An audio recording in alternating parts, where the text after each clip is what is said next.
Welcome sa ating YouTube channel, and for today's video, mag-unbox tayo ng parcel from Orange App na magagamit natin sa ating pagbablog. Alright, let's go. So ito na siya, i-unbox na natin.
May papel din siya, guys.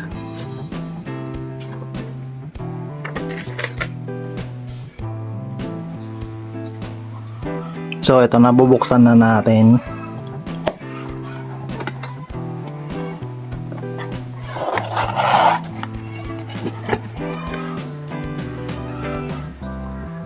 Ito yung laman ng box.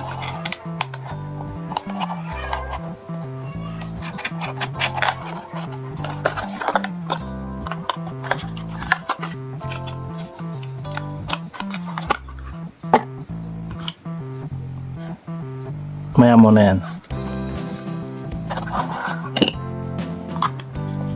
Meron siyang kasamang mic. Yan. Ito.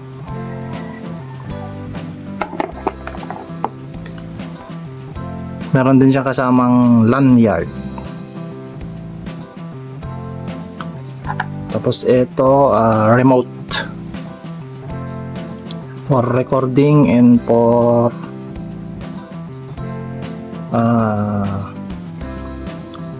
photo, video recording and for photo. Meron din siyang kasamang clip. Yan. Tapos pang mounting para maikabit natin dito. Yan. Meron din kasama siyang thumb screw. Yan. Tapos yung kanyang USB cable, data cable. Yan. Tapos meron din siyang kasamang velcro strap.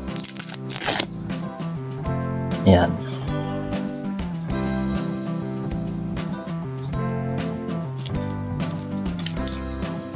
Meron din siyang kasamang dalawang sticker. Supremo Explore and Supremo See the World. Yan. Tapos syempre hindi mawawala ang user manual. Yan. So, babasahin natin ito mamaya.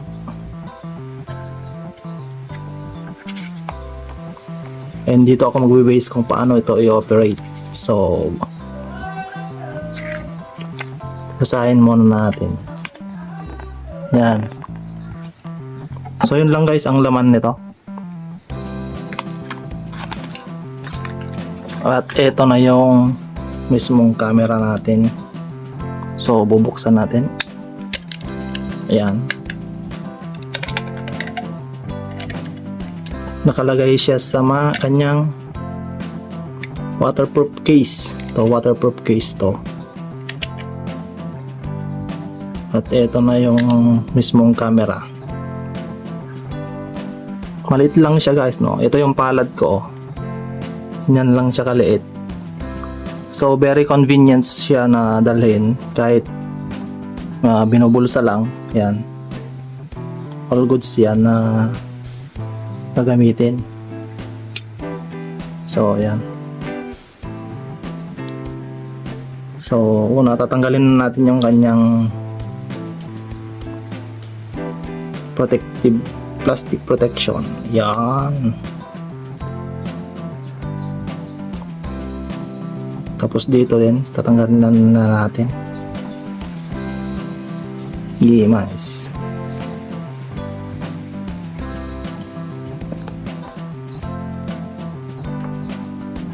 So yun guys, yun lang guys, no.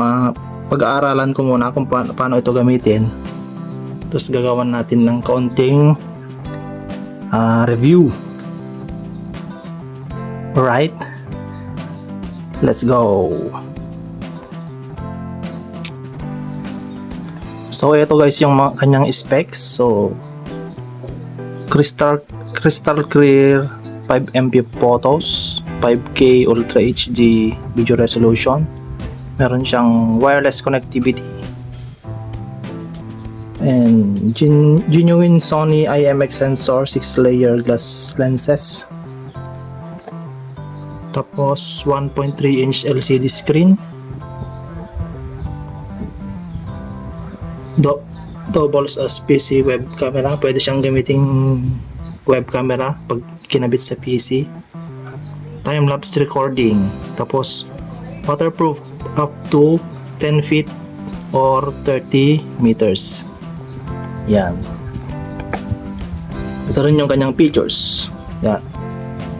5K Ultra HD video resolution, 50MP photo resolution, built-in 1000 mAh battery, slow motion recording 120 fps. Yan, wireless connectivity, built-in USB port,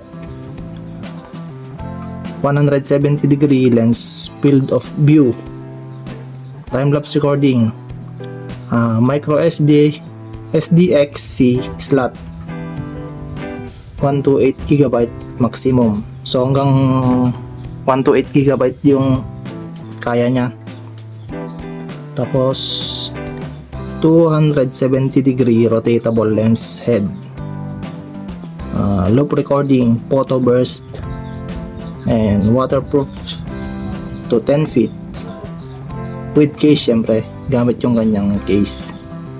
Ayan, so yun yung mga specs niya. So i-charge muna natin guys. Susubukan natin. Let's go. So ayan guys, no, nilagyan ko na siya ng SD card. And then ito yung kanyang power on.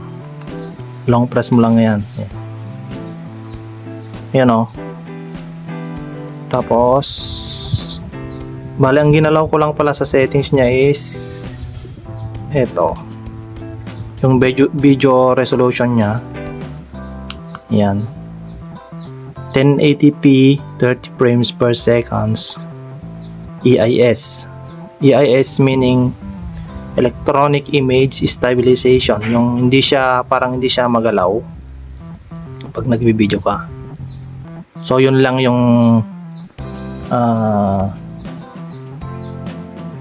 ginalaw ko sa kanya.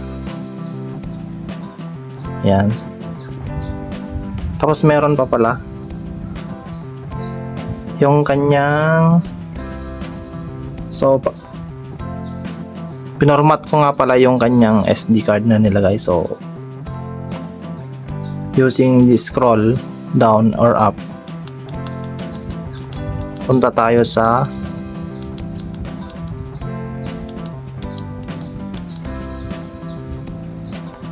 menu pala. Scroll up.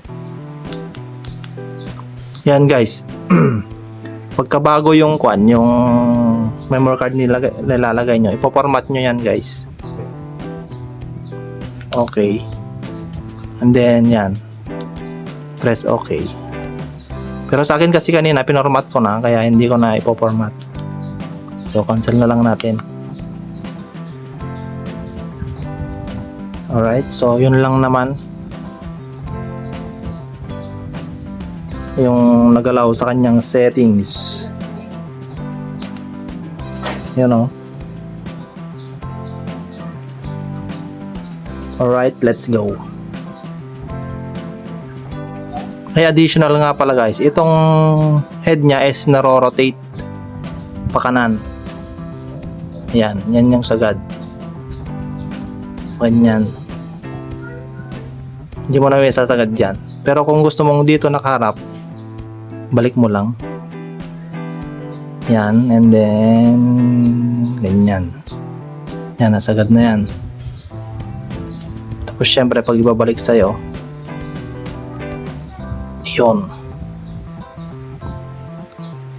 So, yun lang naman siguro. And magsasample video na lang tayo siguro para may dagdag dito sa video na to. Alright.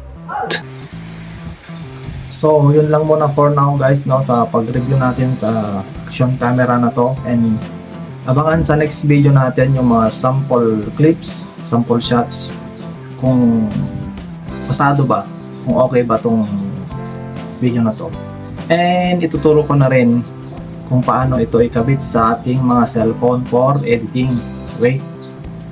And paki-comment down below na rin dyan kung may mga gusto pa kayong malaman para magawan natin ng video. So hanggang dito na lang guys. Please don't forget to like and subscribe, and paki-share na rin tong video na to para may matulungan tayong ibang mga kasama natin sa pag-YouTube. Bye guys. Peace out.